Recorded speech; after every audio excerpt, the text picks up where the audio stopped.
बिस्मिल्लाहिर्रहमानिर्रहीम रब्बि ज़िदनी इल्मा। अस्सलाम वालेकुम। Chapter number 4 chemistry, structure of molecule. So first of all माजरत we will solve short question, and question number 1 is state octet and duplet rules. State octet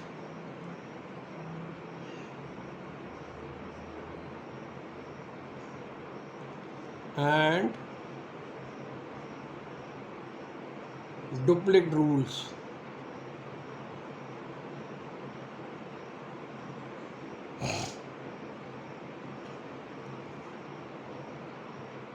These are very easy, very simple, and you have also earlier idea of octet rule.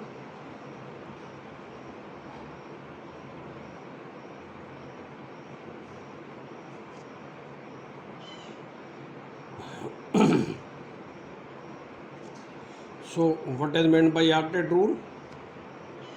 The tendency of atoms to acquire 8 electrons configuration in their valence shell when bonding is called octet rule. यानी जो tendency होती है atom की, atom का जो रुझान होता है या एटम की जो ख्वाहिश होती है कि उसका जो बाहर वाला शेल है जब वो बॉन्डिंग कर रहा हो तो उस बॉन्डिंग में उसके वैलेंस शेल में यानी आखिरी शेल में 8 इलेक्ट्रॉन मुकम्मल हो। तो ये जो टेंडेंसी है, ये जो ख्वाहिश है, इसको आप कहते हैं ऑक्टेट रूल। तो यहाँ पे कहता है द टेंडेंसी। एक एक लफ्ज़ का बेटा मतलब समझा करें। टेंडेंसी होता है रुझान का, टेंडेंसी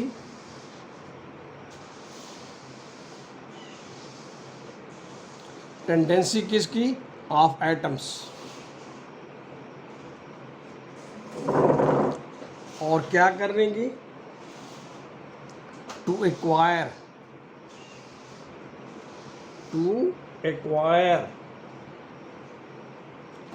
एक्वायर का क्या मतलब होता है? हासिल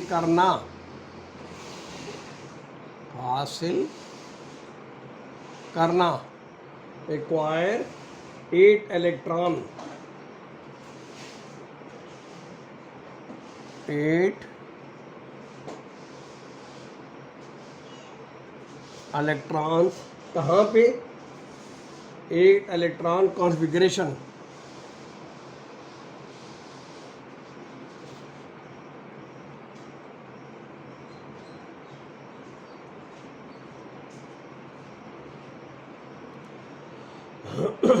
in their valence shell,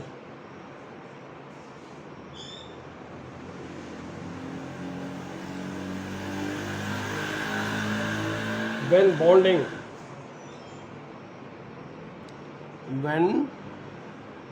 bonding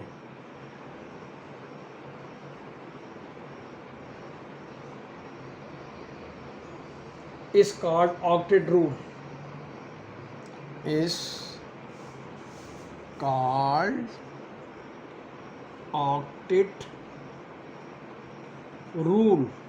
मैंने बेटा साथ साथ ना आपको याद भी करवाना है ताकि इम्तिहान, अभी टाइम कम रह गया ना बेटा।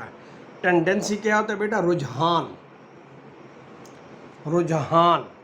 यानी आप कहते हैं यार इस बच्चे की पढ़ाई की तरफ टेंडेंसी कम है, यानी इसका पढ़ाई की तरफ रुझान कम है। या आप कहते हैं यार ये बहुत अच्छा बच्चा है, इसका पढ़ाई की तरफ रुझान बहुत ज़्यादा है, यानी इसका पढ़ाई की तरफ तवज्जो बहुत ज़्यादा है।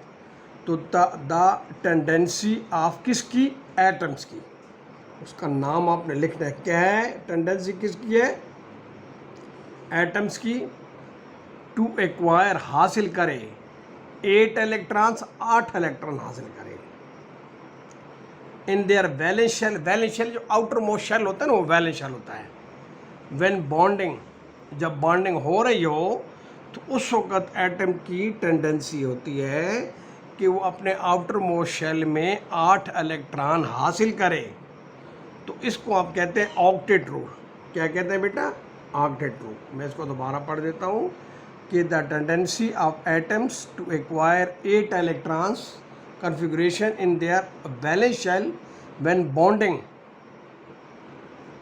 is called octet rule।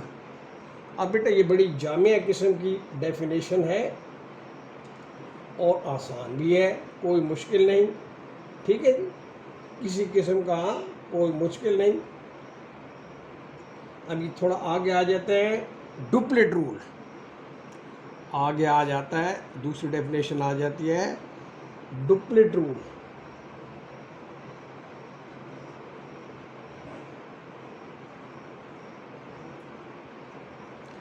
अब बेटा ये आपके जहनों में होगा कि सर पूछ रहे हैं डुप्लेट रूल, तो डुप्लेट रूल होता क्या है? The tendency of some atoms to acquire 2 electron configuration in their valence shell when bonding is called duplet rule. ठीक है बेटा, यानी बाद जो एटम है उनकी टेंडेंसी होती है कि उसके वैलेंस शेल में 2 इलेक्ट्रॉन आ जाएं। कितने आ जाएं? 2 इलेक्ट्रॉन आ जाएं। तो वो जो है आपका इस किस्म की जो टेंडेंसी है, इस किस्म की जो ख्वाहिश है, इसको आप क्या कहेंगे? Duplet rule. तो कहते हैं the tendency of some items. ठीक है बेटा, द टेंडेंसी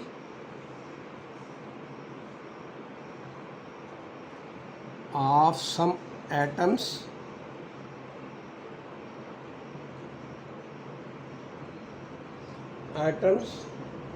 to acquire, मैंने बताया ना बेटा एक्वायर का क्या मतलब होता है? टू एक्वायर, स्पेलिंग भी ठीक रहेगा कहते हैं बेटा।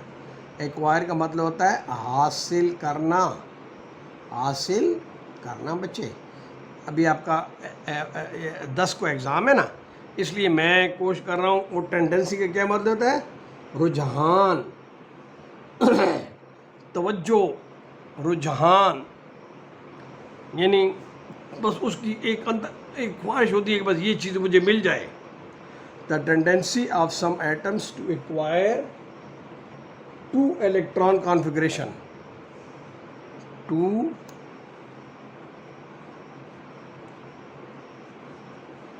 Electron configuration. कॉन्फ़िगरेशन की स्पेलिंग सही लिख लें। ठीक है बेटा,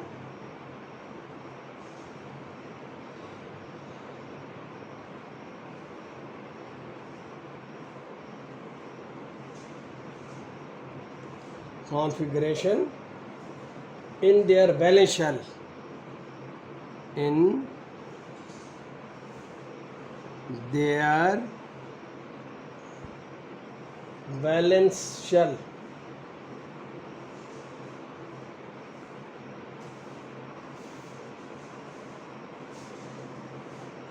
in their valence shell when bonding। ये जो when bonding है ना, ये बड़ा ज़रूरी है। वो आमतौर पे तो नहीं पता लगेगा ना, जब बॉन्डिंग हो रही है तो उसका पता लगेगा। When bonding, when bonding is called duplet rule, is called duplet rule.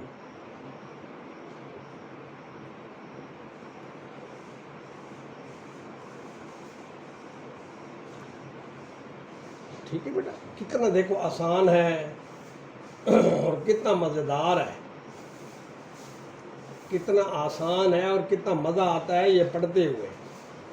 तो बेटा एक आपका जो है ना ऑक्टेट रूल है। ऑक्टेट रूल में एटम ये चाहता है कि उसके बाहर वाले जो वैलेंस शेल है उसमें 8 इलेक्ट्रॉन हो, जब बॉन्डिंग हो रही हो तो वो जो रूल है वो ऑक्टेट रूल कहलाता है। और यहाँ पे जो है दूसरा जो है यहाँ पे ये आपका डुप्रेट रूल आ जाता है। तो इसमें ये इसकी ये ख्वाहिश होती है कि यार ये जो आपका ना ये जो आपका एटम है, इस एटम के बाहर वाले इलेक्ट्रॉन में वैलेंस शेल में 2 इलेक्ट्रॉन आ जाएं। जब ये 2 इलेक्ट्रॉन की ख्वाहिश रखेगा बॉन्डिंग की सूरत में तो उसको डुप्लेट रूल कहेंगे। और जब ये 8 इलेक्ट्रॉन की ख्वाहिश रखेगा बॉन्डिंग में तो फिर इसको ऑक्टेट रूल कहेंगे। ऑक्टेट रूल, ठीक है बेटा, ऑक्टेट रूल। कहीं पर मैं छोटा मोटा कोई लिखने में गलती कर देता हूँ तो उसके लिए माजरत, ऑक्टेट रूल। बस स्पेलिंग सही लिखा करें, जहाँ समझ ना आए तो वहाँ पूछ लिया करें कि सर आपने जो पढ़ाया है हमें फ़लाँ फ़लाँ जगह पे समझ नहीं आई।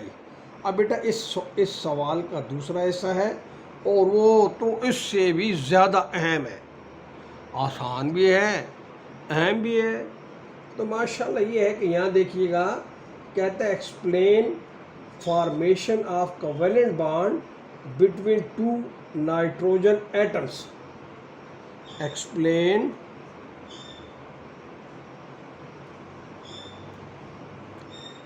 फॉर्मेशन, फॉर्मेशन कहते हैं बनना, ठीक है बेटा। एक्सप्लेन का मतलब है वजाहत करें। Formation, formation of covalent bond. कौन सा बॉन्ड है बेटा? Covalent bond, covalent bond, covalent bond.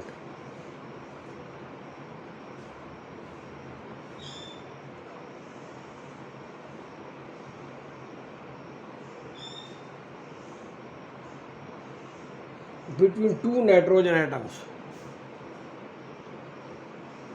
between 2 nitrogen atoms, ठीक है बेटा। यहाँ कितनी मज़ेदार बात उसने कही है यार, देखो अयाशी है। कहते हैं कि जब आप एक्सप्लेन करें कि कोवेलेंट बॉन्ड जब बनता है 2 नाइट्रोजन एटम के दरमियान तो कैसे बनता है, ठीक है बेटा। तो सबसे पहले ये देखो, यहाँ पे मैंने ये लिखा, ये नाइट्रोजन है, नाइट्रोजन है। अब इसके आउटर मोस्ट शेल में ये 2 इलेक्ट्रॉन आ गए, ये 2 इलेक्ट्रॉन आ गए और ये 1 इलेक्ट्रॉन आ गए। 1 2 3 4 5 5 इलेक्ट्रॉन आ गए। फिर दूसरा मैं नाइट्रोजन का आइटम लेता हूँ। यार बड़ी दिलचस्प चीज़ें हैं मेरे भाई, बस ये आप आ गई तो माशाल्लाह फिर कोई मसला है ही नहीं यार। ये आपका 2 आइटम आ गए, ये 2 इलेक्ट्रॉन आ गए, ये 2 इलेक्ट्रॉन आ गए, ये 1 इलेक्ट्रॉन आ गया। तो कितने आ गया? 5 इलेक्ट्रॉन इसके शेल में आ रहे हैं, वैलेंस शेल में आ रहे हैं, और 5 इसके वैलेंस शेल में आ रहे हैं। अब ये पूछते हैं कि बताओ यार इनसे कोवेलेंट बॉन्ड कैसे बनेगा, तो हम कहते हैं यार ये तो कोई मुश्किल काम ही नहीं है, ये तो हमारे बाएं हाथ का खेल है, ये तो हमारे बाएं हाथ का खेल है, ये तो कोई मुश्किल काम ही नहीं है यार। तो ये जो है हमारा यहाँ पे बेटा ये आ जाता है, ये 1 आ जाता है, फिर उसके बाद ये आ जाता है, तो 2 इलेक्ट्रॉन इसके यहाँ पे आ जाते हैं और 2 इलेक्ट्रॉन इस एटम के यहाँ पे आ जाते हैं। अभी यहाँ पे कितना आ जाए? ये 1 आ गया, ये 1 आ गया, फिर ये 1 आ गया, फिर ये एक आ गया, फिर ये एक आ गया, फिर ये एक आ गया। ठीक है, तो ये हो गया 1 2 3 4 5 6 7 8। कितने मज़े की बात हो गई। देखो मुकम्मल हो गया नहीं हो गया।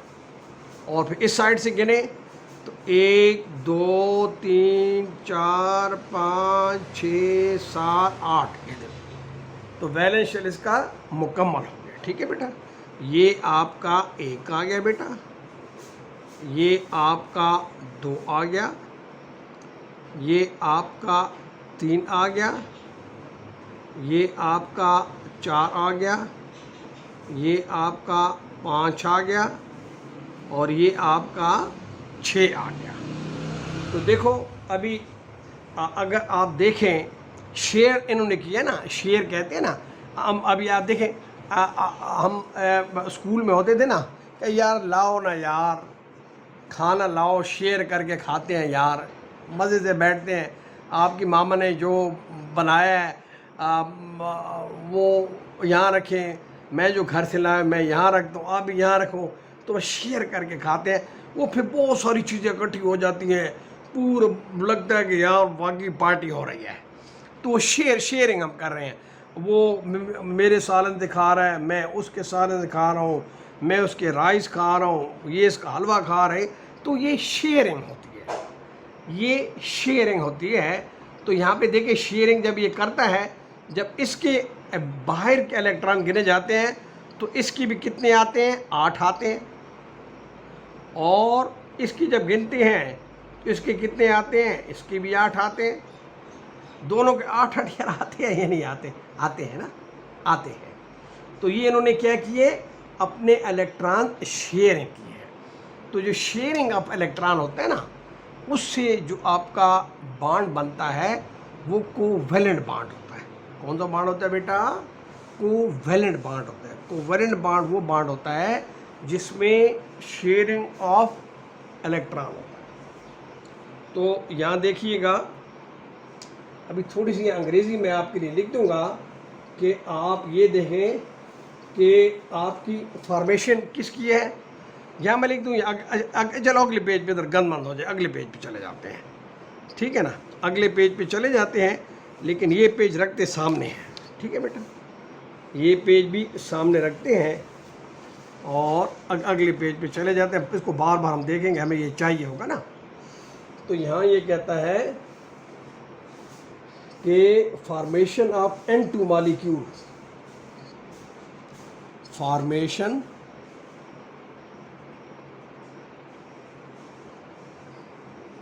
Of N2। देखो ना, दो न्यूट्रॉन, दो नाइट्रोजन आ गए ना। N2 क्या चीज़ है? N2 क्या चीज़ है, मॉलिक्यूल है।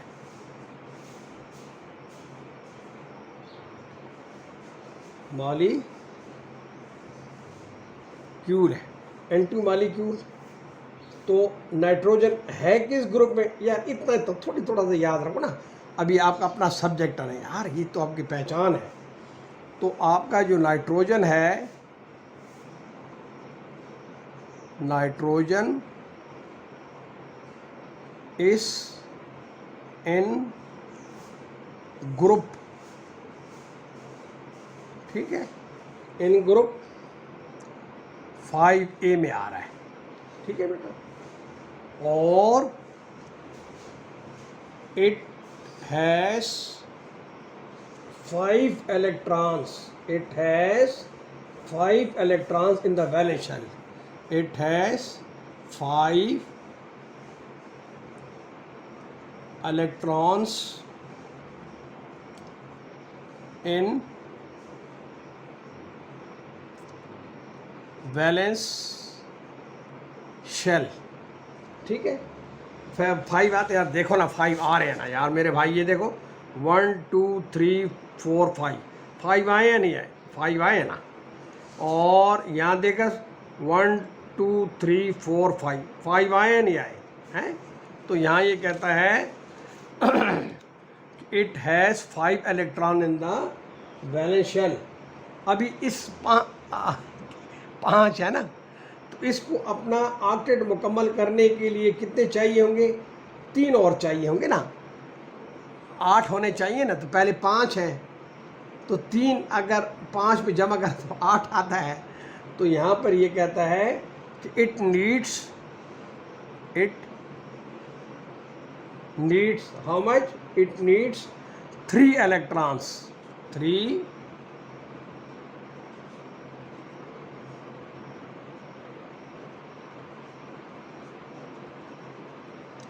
electrons in the valence shell, in the valence shell। इसको यार 3 इलेक्ट्रॉन और मिल जाए तो तब इसका काम होता है, ठीक है जी। तो इसलिए फिर इसमें ये क्या करेगा, ये आपके 3 इलेक्ट्रॉन आपके शेयर करेगा। और यहाँ पर जैसा कि मैंने आप लोगों को यहाँ बता दिया है, यहाँ देखें, यहाँ 5 है, यहाँ 5 है। अब ज़रूरत किस चीज़ की है? ज़रूरत किस चीज़ की है? 3 इसको यहाँ चाहिए, ठीक है ना। और इसको किसकी ज़रूरत है? इसको भी ज़रूरत है, 3 इसको और चाहिए। क्यों चाहिए? क्योंकि कुल कितने होने चाहिए मेरे भाई? कुल होने चाहिए 8, ठीक है ना। यहाँ कुल कितने होने चाहिए? कुल होने चाहिए 8, और है कितने? 5। अब 5 में क्या जमा करो कि 8 आ जाए? ज़ाहिर है 3 जमा करेंगे। 5 में जब 3 जमा करो तो 8 होता है। इस 5 में 3 जमा करो तो 8 होता है। इसलिए 3 इलेक्ट्रॉन ये शेयर कर लेता है, 3 इलेक्ट्रॉन ये शेयर करता है। अभी जब इसका आप वैलेंस शेल देखिए, इसमें भी 8 आते हैं, इसका को गिनते हैं तो इसको भी 8 आते हैं, तो काम हो जाता है। कोई मसला, किसी किस्म का भी कोई मसला हो तो you are welcome, it's my pleasure, पूछा करो, मुझे खुशी होती है बताकर। तो बेटा ये आपका बहुत अहम सवाल है जो हल हो गया, और पक्का आपका जी पेपर का हिस्सा है, आपके पेपर का पक्का हिस्सा है, ये याद रखो। जब मैं जिसके बारे में कह दूं ना कि ये पेपर का हिस्सा है, तो बेटा हम लोग ही ज़्यादातर पेपर बनाते हैं, पेपर चेक करते हैं, तो हमें पता होता है कि कौन से क्वेश्चन आते हैं, कौन से नहीं आते हैं। और वैसे भी ये क्वेश्चन हैं बड़े अहम, ये क्वेश्चन बहुत अहम है। फिर इसके बाद आ जाता है कि जी एल्यूमिनियम क्या है जी? कहता है how does aluminium cation form.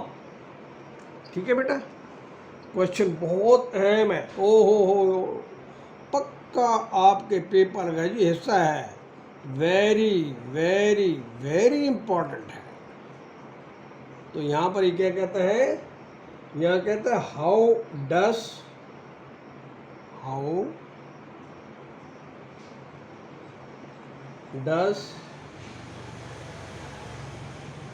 ये जो Al होता है ना बेटा, Al ये सिंबल होता है एल्यूमिनियम का, फॉर्म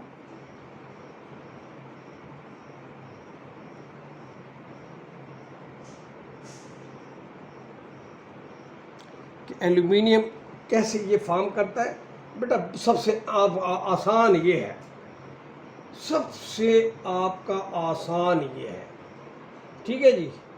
तो ये है कि अभी यहाँ पर क्या है जी कि एल्यूमिनियम के आउटर मोस्ट शेल में aluminium has 3 electrons in the outermost shell. Aluminium, ये जवाब है पीछे, ये इसका आंसर है। क्या है कि एल्यूमिनियम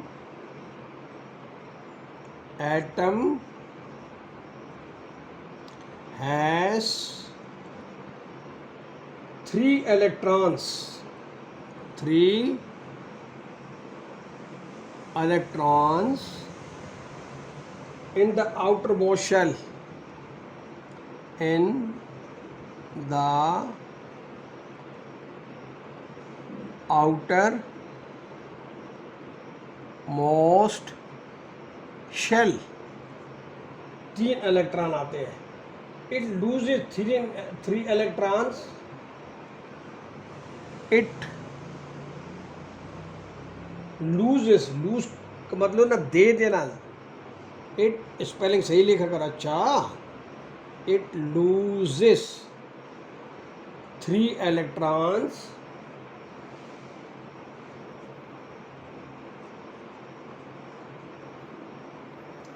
to form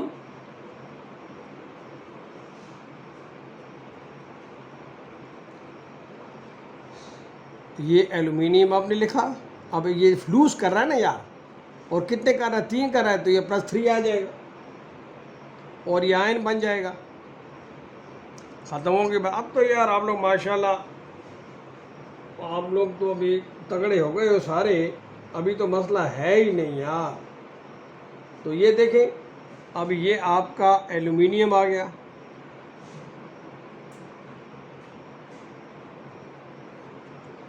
ये इसका पहला शेल आ गया.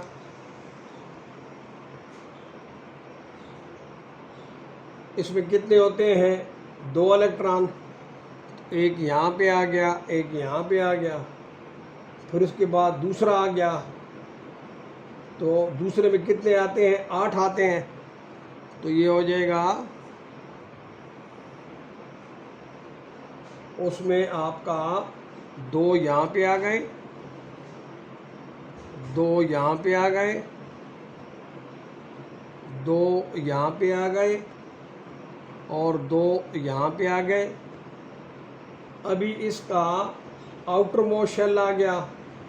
तो जो आउटर मोस्ट शेल है ये सबसे बाहर वाला शेल है. अच्छा, आउटर मोस्ट मतलब सबसे बाहर वाला, सबसे जो बाहर वाला है उसमें 1 इलेक्ट्रॉन यहाँ पे आ गया, ये 2 इलेक्ट्रॉन यहाँ पे आ गए.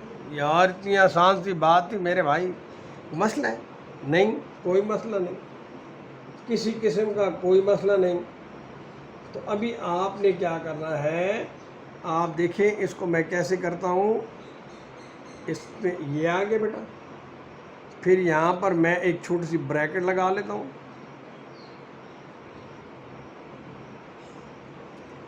ये आपकी छोटी सी ब्रैकेट आ गई. फिर यहाँ मैं लिखता हूँ एल्यूमिनियम. फिर इसके बाहर मैं लिखता हूँ 2 इलेक्ट्रॉन.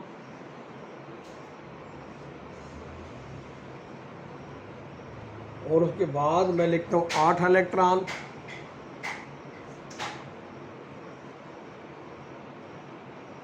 और कैसे 8 इलेक्ट्रॉन? 2 यहाँ लिख देता हूँ यार, 2 यहाँ लिख देता हूँ, 2 यहाँ लिख देता हूँ और 2 यहाँ लिख देता हूँ. अभी क्या है, वो मेरे भाई 3 इलेक्ट्रॉन जो है ना, वो इसने क्या किए हैं? लूज कर दिए ना यार.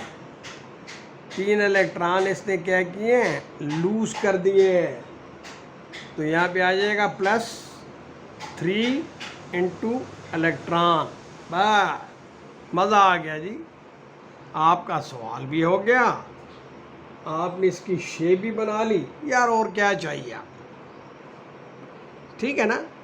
बस सिर्फ और सिर्फ ये है कि आसानी के लिए कि अगर आपको थोड़े बहुत कुछ एलिमेंट के ना, अगर आप एटॉमिक नंबर ज़रा याद कर लेंगे ना, तो फिर आपको ये शेप बनाने में मसला नहीं रहेगा. मसला नहीं रहेगा. अब यहाँ देखें, 1 2 1 2 और ये 8 कितने हो गए? 10 और 10 13, 13 आ गए.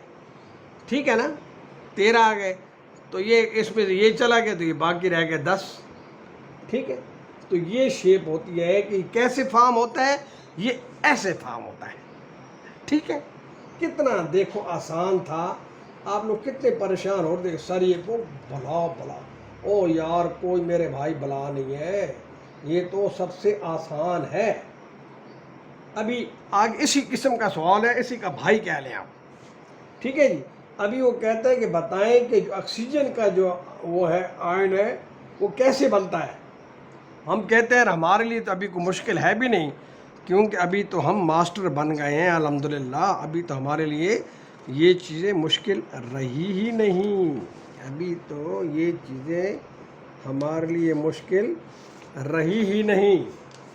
अभी तो हमसे जो करवाना है मेरे भाई करवा लो, जो क्वेश्चंस आपने करवाने हैं करवा लो। अल्हम्दुलिल्लाह हमने अल्लाह से मांगा और अल्लाह आपके गुमान के साथ है। अल्लाह आपके गुमान के साथ है।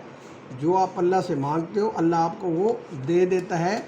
अल्लाह कहीं पर भी आपको शर्मसार नहीं करता। अल्लाह कहीं पर भी वादहू ला शरीक है, कहीं पर भी आपको शर्मसार नहीं करता। तो यहाँ कहते हैं कि हाउ डस, यार ये इसका चौथा पार्ट है, नंबरिंग थोड़ी सी याद रखें ना, फिर ज़रा बेहतर हो जाएगा। ये इसका शॉर्ट क्वेश्चन का चौथा पार्ट है, ये भी शॉर्ट क्वेश्चन है। तो यहाँ कहते हैं कि हाउ, यार ये तो पक्का आपके पेपर में है, ये तो पक्का पेपर में है। जब पेपर मिलता है बस जैसी आंसर शीट मिलती है, क्वेश्चन पेपर नहीं फिर आप लिख दें आपके पेपर में आया हुआ है। How does oxygen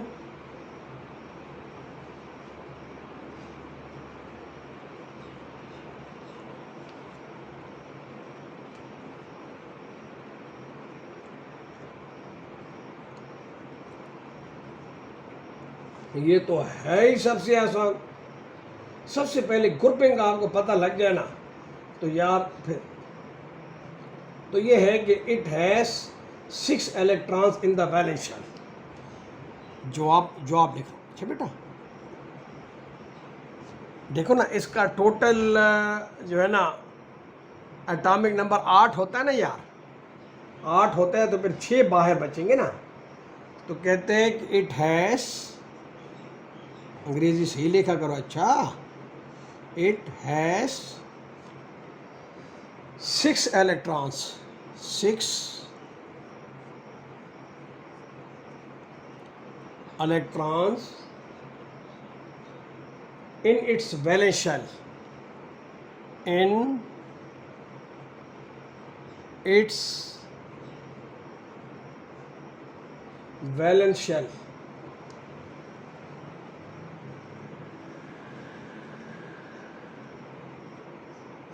in its valence shell। तो जब 6 है तो यार इसको 8 रीड के लिए कितना होगा? 8 रीड मेरे भाई 8 होता है ना, 8 होता है। अभी इसमें क्या है, 6 है, तो 8 बनाने के लिए कितने हों तो तब 8 बनेगा, हैं? 6 हैं, 6 मौजूद हैं, 6 क्या हैं? मौजूद हैं, और 8 होने चाहिए, ठीक है। तो इसके लिए ये है कि इट नीड्स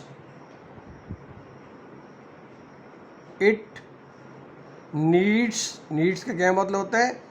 इसको ज़रूरत है, इसको ज़रूरत है, रिक्वायर है।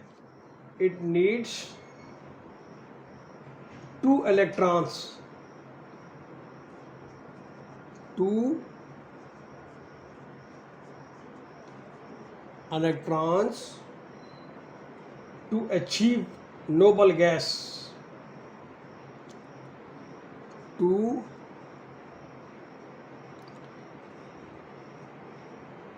achieve noble gas,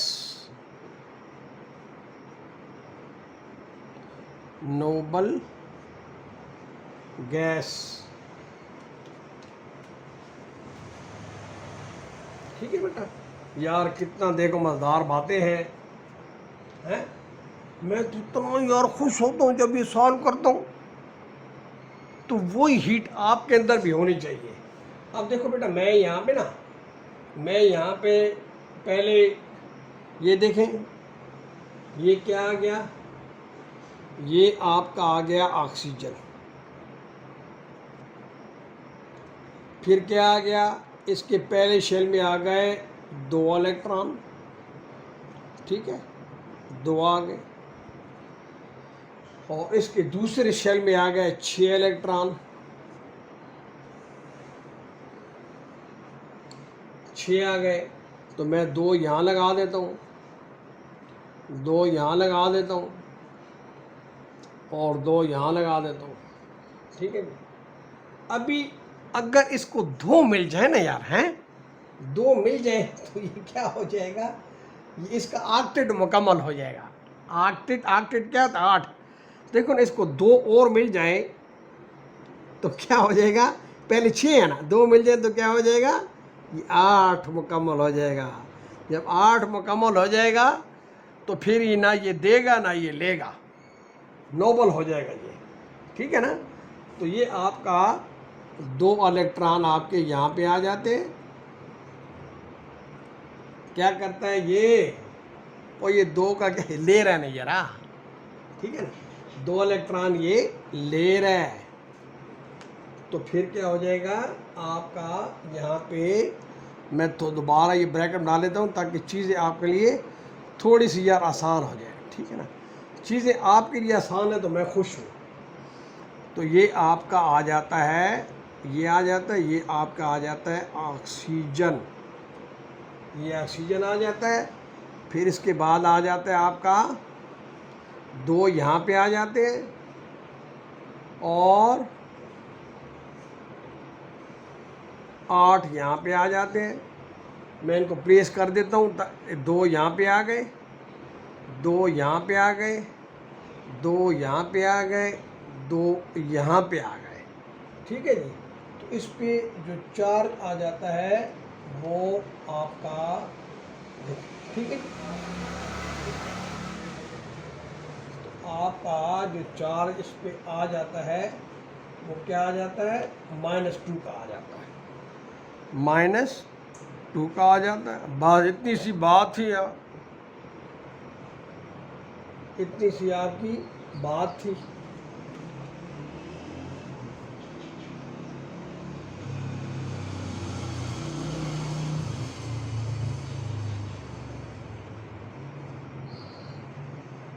ख़त्म हो गई जी बात, मामला आपका ख़त्म हो गया।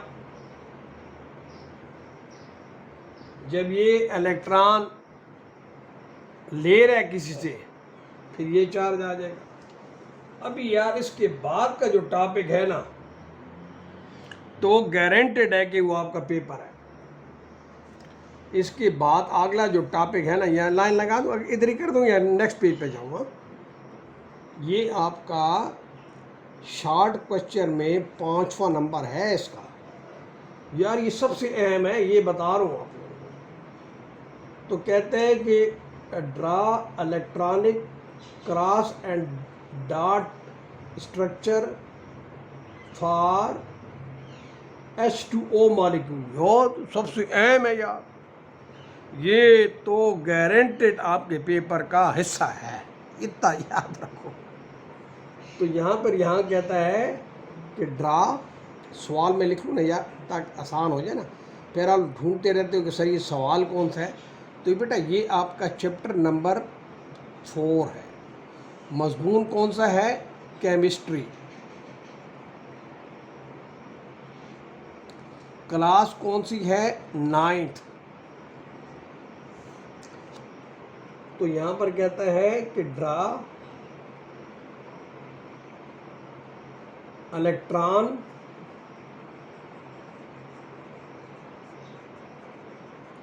और किस किस में, कहते हैं cross and dot structure. Cross and dot structure for H2O molecule. यार जालमो पानी है ना, H2O मॉलिक्यूल। या जिसने बस ये कर लिया ना वो बादशाह है आज के बाद। जिसने ये कर लिया ना, बस मेरी तरफ से तो पास, उसके पूरे के पूरे नंबर है। कितने नंबर है, पूरे के पूरे नंबर है, ठीक है बेटा। अब यहाँ देखिएगा, ये है बहुत आसान, ये है बहुत आसान। और यहाँ पर ये आपका बाण बनाएगा, ठीक है जी। कौन सा बाण बनाएगा, कि O is central atom and will form two single bonds with H atoms. तो यहाँ पर कहता है O oxygen is central atom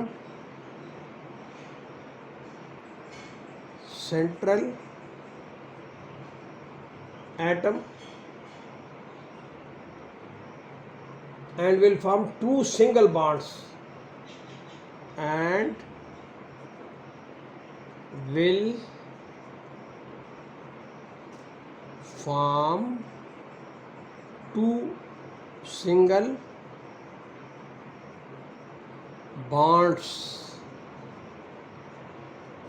single bonds बनाएगा विद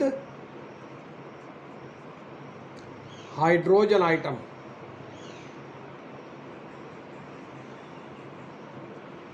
ठीक है बेटा, तो यहाँ देखिएगा ये आ गया आपका ये, फिर ये आ गया आपका ऑक्सीजन का। अब देखिए बेटा यहाँ पे कि आपके यहाँ पे दो यहाँ पे आ गए, दो यहाँ पे आ गए, ठीक है ना, ये हो गए 4, होते 6 हैं ना यार, इसके 6 होते हैं, लेकिन होने कितने चाहिए ऑक्टेट में? 8 होने चाहिए। तो ये देखें, ये एक ऑक्सीजन का आ गया, एक हाइड्रोजन का आ गया, ये एक बाण बन गया, ये आ गई आपके हाइड्रोजन। यार कितना मज़ेदार, यार कितना मज़ा कर रहा है। इसी तरह यहाँ देखिएगा, यहाँ देखिएगा ये क्या है? ओ भाई ये क्या है? ये रिंग है? नहीं, वो रिंग नहीं है, ये आपका हाइड्रोजन है बेटा, ये हाइड्रोजन है। ये वाला जो क्रॉस वाला है ये तो ऑक्सीजन का है ना यार, इसको तो भाई नहीं भूल जाना ना। और ये जो डॉट है ये हाइड्रोजन का है, ये भी डॉट है हाइड्रोजन का है। अब देखो इसका ऑक्टेट मुकम्मल हो गया। आउटर मोस्ट शेल में 8 इलेक्ट्रॉन होते हैं, तो मेरा भाई देखें 1 2 3 4 5 6 7 8। यार 8 हो गए या नहीं हो गए मुझे बताओ? 8 हो गए हैं, 8 हो गए हैं। मज़े करो यार, और क्या चाहिए? और क्या चाहिए मेरे भाई? और क्या चाहिए? अयाशी हो गई है आपकी। और फिर उसने ये भी मुझे कहा था कि आपने क्रॉस में भी करना है। Arrange H atoms around oxygen, connect them with pair of electrons, 1 dot and 1 cross, 1 dot and 1 cross. अब देखो बेटा, ये मैंने ये एक तरतीब ये हो गई है, एक तरतीब ये हो जाती है कि ये ऑक्सीजन आ गया बेटा, ये ऑक्सीजन आ गया, तो ये ऑक्सीजन के 2 यहाँ पे आ गए, 2 यहाँ पे आ गए, फिर ऑक्सीजन के 2 यहाँ पे आ गए, 4 हो गए। ठीक है जी, यहाँ पे आ गए। फिर आपका एक यहाँ पे आ गया, एक यहाँ पे आ गया। अभी ये जो क्रॉस वाला है ये हाइड्रोजन का है, ये जो क्रॉस वाला है ये हाइड्रोजन का है। हाइड्रोजन को भी इतना बड़ा बनाए जितना ऑक्सीजन को बनाया है, हाइड्रोजन को उससे कम थोड़ा है यार। इसी तरह ये क्रॉस आएगा हाइड्रोजन का, हाइड्रोजन को छोटा ना बनाए, हाइड्रोजन को भी उतना बनाया जितना ऑक्सीजन को बनाया है। तो ये आपका मुकम्मल हो गया। अभी H2O का जो मॉलिक्यूल है ये किस तरह ड्रा किया जाता है देखो। और फिर दोबारा मैं आपको एक बात की वजाहत करूँगा कि ऑक्टेट क्या होता है और डुप्लेट क्या होता है। जो आपका आउटर मोस्ट शेल होता है उसमें 8 इलेक्ट्रॉन होने चाहिए, 8 इलेक्ट्रॉन होने चाहिए। जब 8 मुकम्मल हो, 8 मुकम्मल हो तो उसे कहते हैं ऑक्टेट। और बाद में डुप्लेट 2 इलेक्ट्रॉन होने चाहिए। डुप्लेट 2 हो जाता है, ऑक्टेट 8 हो जाता है। बस इतनी सी बात है यार, आपका सब्जेक्ट ही ख़त्म हो गया यार। आपके जो क्वेश्चन थे वो सारे के सारे ख़त्म हो गए, ठीक है ना। आपके शॉर्ट क्वेश्चन ख़त्म, मज़े करो जी। आपके चौथे चैप्टर के शॉर्ट क्वेश्चंस ख़त्म। अभी हम अगर करेंगे तो पाँचवें चैप्टर के करेंगे। अभी हमने चौथे चैप्टर के शॉर्ट क्वेश्चंस सारे के सारे ख़त्म कर लिए हैं। अभी हम जाएंगे पाँचवें चैप्टर। पाँचवा तो यार वैसे भी आसान है, पाँचवें में तो कोई मुश्किल है ही नहीं ना। सबसे आपका आसान चैप्टर जो है वो आपका पाँचवा है, ठीक है। तो यहाँ पे मेरा बेटा आपका जो चौथा चैप्टर है ये ख़त्म हो जाता है। अगर आप समझ गए हैं तो मैं इस पेज को हटा देता हूँ ताकि मैं आपका नया चैप्टर शुरू करूँ। नहीं यार, एक ही चैप्टर पे तो नहीं चिपके रहेंगे ना, इम्तिहान देना है और वो भी सर पे आया हुआ है, इम्तिहान देना है और वो इम्तिहान भी सर पे आया हुआ है, इसलिए हम नहीं रिस्क ले सकते और एक सेकंड भी ज़ाया नहीं कर सकते। दाएं बाएं भी नहीं देख सकते, दाएं बाएं भी नहीं देख सकते मेरे भाई। अभी बड़ा मुकाबला सख्त है, बड़ा सख्त मुकाबला है इस वक्त में हमारे पास। इस वक्त में बड़ा सख्त कंपटीशन है, इतना सख्त कंपटीशन है कि हम दाएं बाएं देखने का सोच भी नहीं सकते, ठीक है। बस यार ये है कि आप लोग माशाल्लाह सारे लायक हो। बहुत सारी चीज़ें यार मैं आप लोगों से पूछता रहता हूँ क्योंकि आप जितने एनर्जेटिक हो, एनर्जेटिक मैं तो नहीं हूँ ना, ठीक है ना। तो ये छोटी सी ब्रेक भी बीच में हो जाएगी और मैं आप लिख लूँगा चैप्टर नंबर 5 आ जाएगा, नंबर आप आ जाएगा 5 आ जाएगा। मजमून कौन सा है? केमिस्ट्री। और क्लास कौन सी है? 9th क्लास कौन सी है? 9th। और तैयारी कर रहे हैं एग्ज़ाम की। और अभी हम करने क्या लगे हैं? अभी हम शॉर्ट क्वेश्चंस करने लगे हैं, ठीक है बेटा, ताकि खुद आपको पता कि हो क्या रहा है ना। बाज़ कभी भी नहीं पता लग रहा होता हो क्या रहा है। तो ये शॉर्ट क्वेश्चंस हैं। न्यूमेरिकल भी यार कुछ तो मैंने किए हैं, कुछ रहते हैं, वो भी मैंने सारे के सारे आपको करवाने हैं। तो यहाँ पे देखिएगा क्वेश्चन वैसे हैं बड़े आसान। यहाँ कहता है क्वेश्चन नंबर 1 है, बहुत इम्पॉर्टेंट है, सिंपल और जी पक्का आपके इम्तिहान में आया ही आया। ये कहता है कि explain why volume of gases decreases और increases pressure on the constant temperature। Temperature constant हो तो प्रेशर डिक्रीज या इंक्रीज क्यों होता है यार? कहता है इसकी तो वजाहत करो ना। क्या कहता है? एक्सप्लेन। सवाल को पहले समझ, सवाल आपको नहीं आएगा जवाब आएगा, फिर तो यार पता नहीं कि किस सवाल का जवाब है, इसलिए सवाल आपको आना चाहिए। Explain why volume of a gas,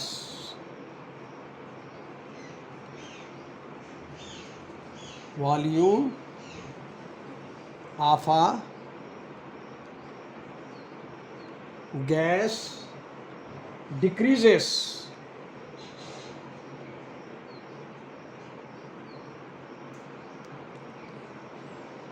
or increases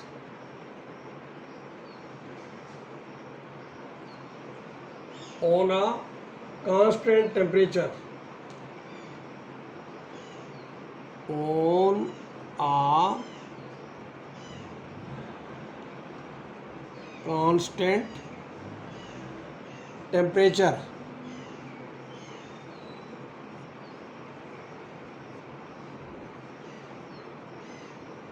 अब बेटा थोड़ा सा सवाल को समझ लिया करेंगे क्या है।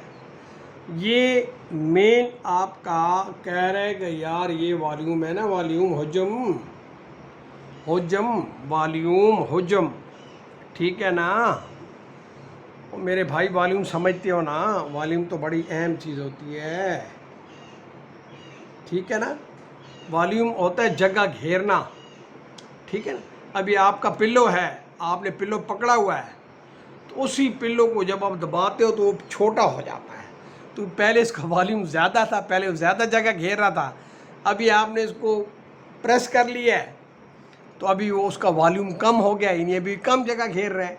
तो वॉल्यूम बड़ी अहम चीज़ है बेटा। तो यहाँ पर ज़्यादा ये कह रहे हैं वॉल्यूम, और फिर यहाँ पे जो जो चीज़ों का जिक्र कर रहे हैं, इंक्रीजिंग प्रेशर, प्रेशर का जिक्र है, आपका प्रेशर का जिक्र है। और कौन सी चीज़ कांस्टेंट है, कांस्टेंट क्या है, कांस्टेंट क्या है, टेम्परेचर है। यानी जो चीज़ आपकी तब्दील नहीं हो रही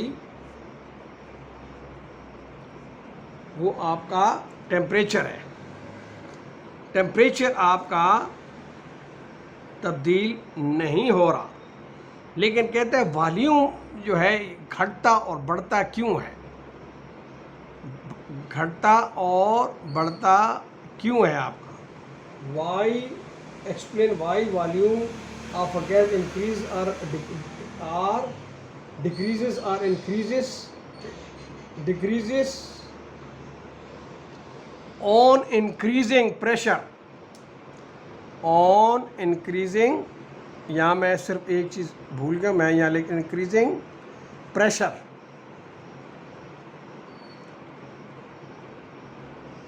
यहाँ बेटा कहता है कि आप इस बात की वजाहत करें कि जब गैस पे, गैस का जो वॉल्यूम है वो कम हो जाता है। क्यों कम होता है, जब उस पर प्रेशर बढ़ाते हैं, दबाव बढ़ाते हैं, तो वो दबाव बढ़ाने से आपका जो वॉल्यूम है वो कम हो जाता है। वो क्या हो जाता है, कम हो जाता है। अब देखें ये आपका, ये फ़र्ज़ कीजिए ये आपका कोई भी, यानी ये कॉटन का, ये रुई कोई वॉल्यूम है, ठीक है बेटा। अब ये इसका हुजम ये है, यानी अभी इसका वॉल्यूम ये ज़्यादा है या नहीं, ठीक है बेटा। अब मैं इसको प्रेस करता हूँ, जब मैं इसको प्रेस करता हूँ तो इसका वॉल्यूम ये रह जाता है वही चीज़, निखारा नहीं है कुछ भी। जब मैं इसको प्रेस करता हूँ तो इसका वॉल्यूम क्या होता है, कम हो जाता है। टेम्परेचर उतना ही है। तो कहता है कि यहाँ पे वॉल्यूम क्यों घट जाता है, जब आपका प्रेशर बढ़ाया जाता है। अब देखें ये आपका पिल्लो था, आपने दोनों तरफ दबाया दबाया, इतना सा पिल्लो आपने कर दिया है। पिल्लो वही है, उसमें कोई चीज़ निकाली नहीं गई है। लेकिन पहले ये देखें, ये अब देखें वॉल्यूम में, यार ये बड़ा है या ये बड़ा है, बताओ बताओ ये कौन सा बड़ा है, ये बड़ा है या ये बड़ा है। तो आप कहेंगे नहीं नहीं सर ये वाला बड़ा है ना, ये बड़ा पिल्लो है और ये छोटा पिल्लो है। अभी ये छोटा कैसे हुआ है, इस पे आपने प्रेशर लगाया है, इस पे आपने प्रेशर लगाया है। क्या किए बेटा आपने, इस पे प्रेशर लगाया है, ठीक है ना। इसी तरह फ़र्ज़ कीजिए कि यहाँ पे देखें, थोड़ा सा को समझ लेते हैं। यहाँ देखें ये आपका एक सिलेंडर है, यहाँ पे आपका एक पिस्टन लगा हुआ है, और उस पिस्टन पे फ़र्ज़ कीजिए ये यहाँ पे जो रीडिंग दे रहा है, ये दे रहा है 100, ये दे रहा है 100, यानी यहाँ पे ये जो सिलेंडर लगा हो ना बेटा, ये जो ग्रेजुएशन ये दे रहा है 100। और फ़र्ज़ कीजिए कि यहाँ पे जो प्रेशर है, फ़र्ज़ कीजिए कि ये आपका 50 का है। कितने का प्रेशर है बेटा, 50 का है। अब मैं इस प्रेशर को दुगना कर देता हूँ, इस प्रेशर को मैं दुगना कर देता हूँ। ये प्रेशर जो है मैं जब इसको दुगना कर दूँगा तो ये जो प्रेशर है आपका ये वॉल्यूम आपका फिर 50 रह जाएगा। ये वॉल्यूम कितना रह जाएगा? ऑलमोस्ट आपका 50 रह जाएगा, कम हो जाएगा ना यार। और ये जो आपका प्रेशर है ये कितना हो गया? ये आपका 100 हो गया। तो जब प्रेशर बढ़ा तो वॉल्यूम कम हो गया। समझ आ रही है ना बेटा? तो यहाँ पे कहते हैं ऐसा क्यों होता है, ये वजाहत चाहता है। ये वजाहत चाहता है कि यार नहीं मुझे बताएं और सिखाएं कि ये क्यों होता है। तो यहाँ पर बेटा मैं ये याद रखें कि there are large empty spaces between the molecules. आप लिखेंगे, देखो बेटा ये जो मॉलिक्यूल्स होते हैं ना बेटा, इनके बीच में जो है वो खाली जगह होती है, खाली जगह होती है। अब देखिए यहाँ मैं इसको बनाता हूँ थोड़ा आपको सिखाने के लिए कि यहाँ मॉलिक्यूल इनके बीच में बेटा स्पेसेस होती हैं, खाली जगह होती है। ठीक है बेटा? तो जब ऊपर से आप दबाव डालते हैं तो फिर ये जो है, अगर फ़र्ज़ की ये एक मॉलिक्यूल ये यहाँ था, अब जगह ज़्यादा ना बेटा, जब आप प्रेशर बढ़ाते हैं तो ये थोड़ा और क्लोज है। ये वाला यहाँ था, पहली पोजीशन की यहाँ थी, और जब प्रेशर बढ़ाते हैं तो ये यहाँ आ जाता है। ठीक है ना? समझ गए ना? तो यहाँ पर ये कहता है कि there are large empty spaces between the molecules. There are large empty spaces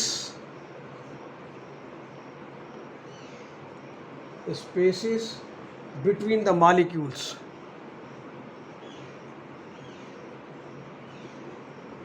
Between the molecules.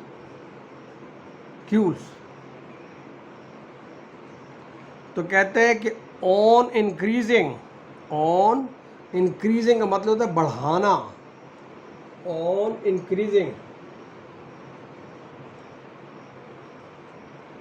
Spelling ठीक लिखा करो लड़कों।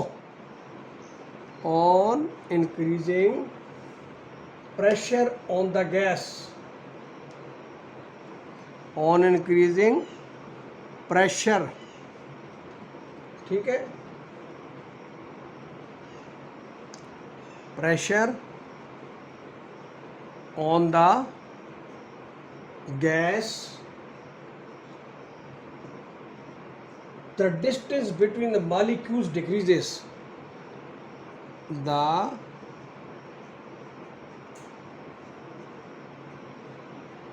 distance between molecules decreases.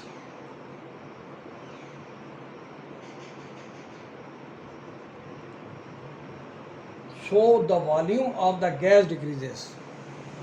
So volume of the gas decreases.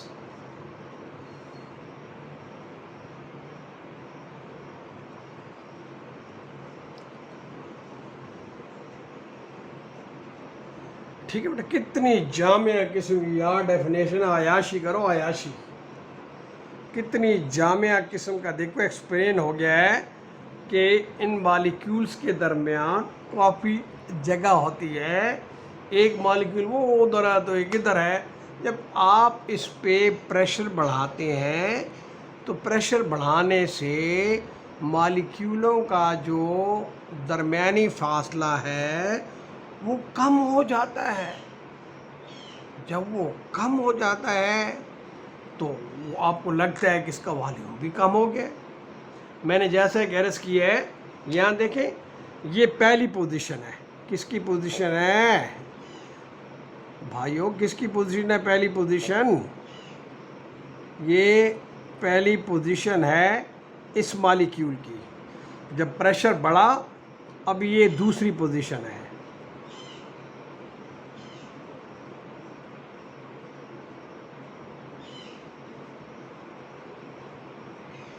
ये दूसरी पोजीशन है। ठीक है बेटा, यानी ये फासला था, ये पहले फासला ये था, अभी फासला ये है। देखो यार फासला कम हुआ है या नहीं, यानी यहाँ देखो पहले फासला यहाँ से यहाँ तक था,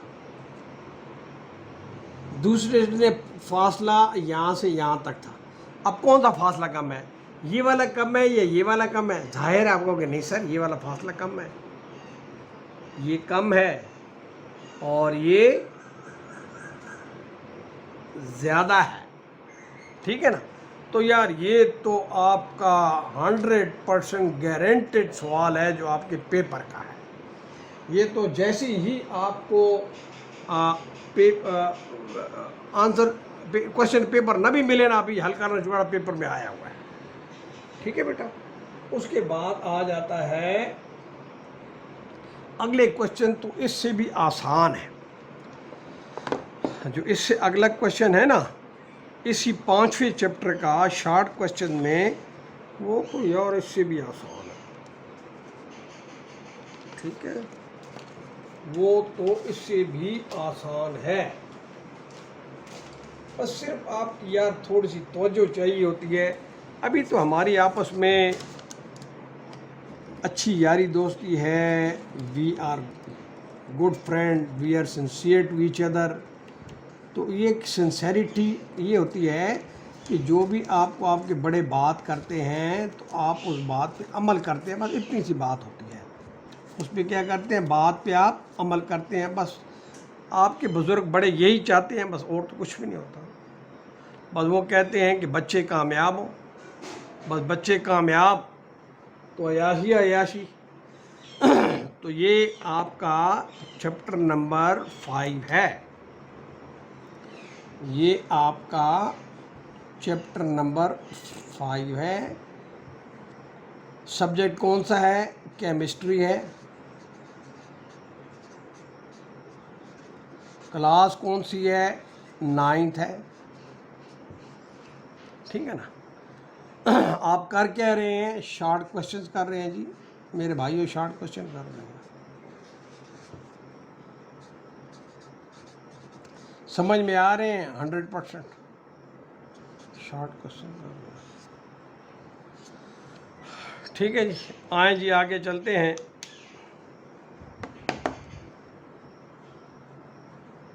तो यहाँ पे ये आ जाता है यार अगला दो, ओ हो इतना मज़ेदार सवाल है। तो शॉर्ट क्वेश्चन में इस क्वेश्चन की जो तरतीब बन रही है ये दूसरी है। अच्छा बेटा, ये 2 नंबर पे आ रहा है, ये वो दूसरा 2 नंबर नहीं है। अच्छा, ये सेकंड क्वेश्चन है, और सेकंड क्वेश्चन में इसको ज़रा यूँ कर देता हूँ ताकि ये थोड़ा सा मुझे तंग ना करे। हद तेरी की। सेकंड क्वेश्चन में कहता है how does temperature effect vapour pressure on a liquid. How does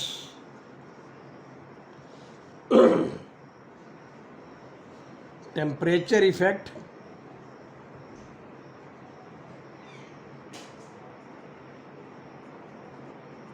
temperature effect vapor pressure on a liquid. Vapor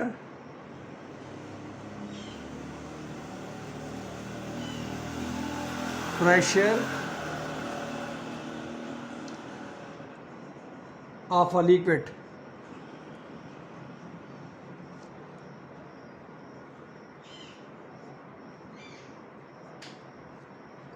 of a liquid. अब बेटा यहाँ ये देखिएगा, बड़ा अहम क्वेश्चन है। तो यहाँ ये कहता है कि the vapour pressure increases of a liquid, vapour pressure of a liquid increases. जवाब देखो ना, समझा तो एक एक चीज़ समझाता हूँ यार, परेशान किस लिए होती हो। यहाँ ये कहता है, क्या कहता है, the vapor pressure of the liquid increases, the vapor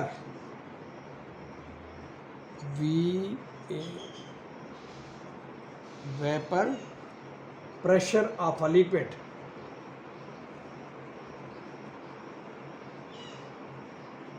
pressure of a liquid increases of a liquid increases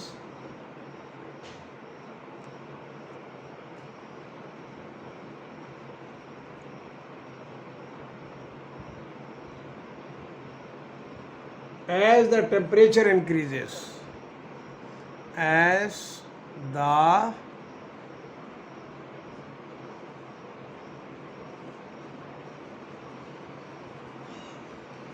temperature increases,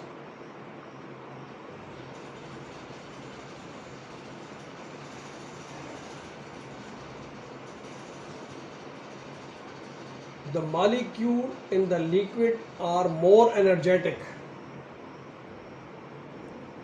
The molecule, ठीक है जी, the molecule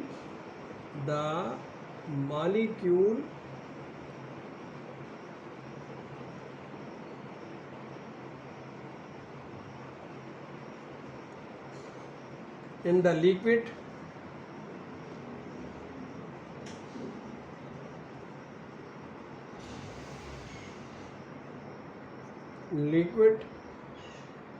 are more energetic, are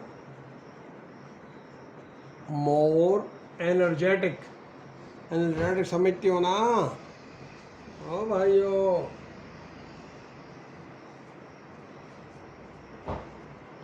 energetic at high temperature.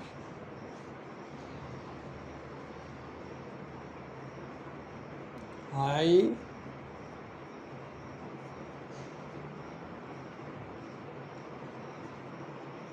temperature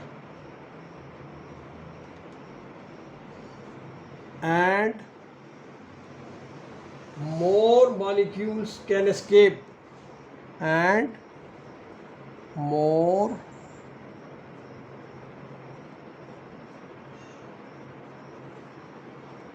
can escape, more molecules can escape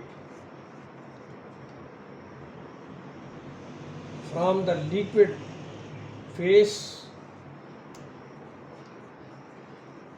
from the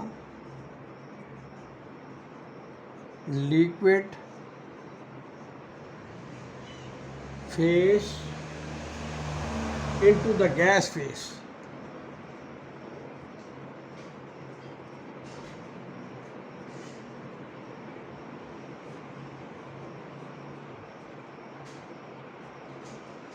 into the gas. खत्म हो गया जी, खत्म हो गया बेटा। अभी ये थोड़ा बहुत आसान है और ये तो पक्का आपकी बुक का सवाल है।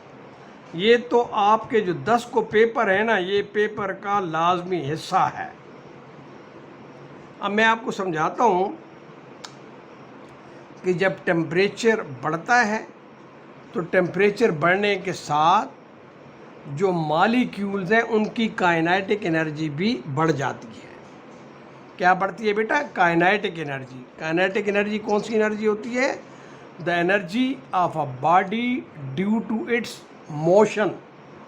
Energy of a body due to its motion. तो काइनेटिक एनर्जी भी बढ़ जाती है। और जिनकी एनर्जी बढ़ जाती है ना, वो फिर बड़े तलंगे किस्म के मॉलिक्यूल होते हैं, वो फिर छोड़ जाते हैं, वो फिर लिक्विड छोड़ के गैस स्टेट में चले जाते हैं। बीच में से निकल के सारों को तोड़ ताड़ के निकल जाते हैं सारे। वो मॉलिक्यूल एनर्जेटिक हो जाते हैं, तगड़े हो जाते हैं, पलवान बन जाते हैं। और वो मॉलिक्यूल जो है आपका लिक्विड स्टेट से गैस स्टेट में कन्वर्ट हो जाते हैं और लिक्विड की सतह को वो छोड़ जाते हैं। आपका टेम्परेचर जब बढ़ता है तो टेम्परेचर बढ़ने के साथ ही आपके जो मॉलिक्यूल्स हैं उनकी काइनेटिक एनर्जी भी बढ़ती है। काइनेटिक एनर्जी कौन सी एनर्जी होती है बेटा, याद रखिएगा, एक आपकी काइनेटिक एनर्जी होती है और एक आपकी पोटेंशियल एनर्जी होती है। काइनेटिक एनर्जी कौन सी होती है कि energy of a body due to its motion.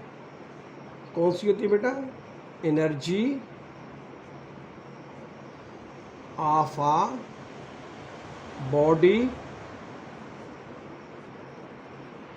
Due to its motion. और पोटेंशियल एनर्जी कौन सी होती है, energy of a body due to its position, due to its position. ठीक है बेटा, वो एनर्जी जो उस बॉडी में उसकी पोजीशन की वजह से आती है वो पोटेंशियल एनर्जी होती है, और वो एनर्जी जो उस बॉडी में उसकी मोशन की वजह से आती है वो काइनेटिक एनर्जी होती है। तो बेटा आपका जो टेम्परेचर है उस टेम्परेचर से आपका जो मॉलिक्यूल की काइनेटिक एनर्जी बढ़ जाती है, और मॉलिक्यूल कभी दीवारों से लग, कभी दूसरे मॉलिक्यूल से लग, कभी इधर टकरे मार, कभी उधर टकरे मार, तो वो इतने एनर्जेटिक एनर्जाइज हो जाते हैं कि वो फिर उनको पर लग जाते हैं, वो फिर रुकते नहीं हैं उस लिक्विड में, फिर वो लिक्विड से गैस स्टेट पे चले जाते हैं। ठीक है बेटा, तो इसमें किसी किस्म का कोई डाउट, कोई चीज़ हो तो you are welcome, it's my pleasure, मुझसे पूछें ताकि मैं आपको बताऊं। ठीक है, तो मैं इस चैप्टर के 2 पे इसको मैं इस वीडियो को एंड करता हूं, क्योंकि वीडियो बहुत ज़्यादा फिर लंबी हो जाएगी और फिर आपको थोड़ा समझ का मसला ना बन जाए, तो आपको छोटी सी रेस्ट देते हैं ताकि आप ये है कि इसको थोड़ा सा कर लें। तो thank you very much, Allah bless you, Allah reward you, अस्सलाम वालेकुम।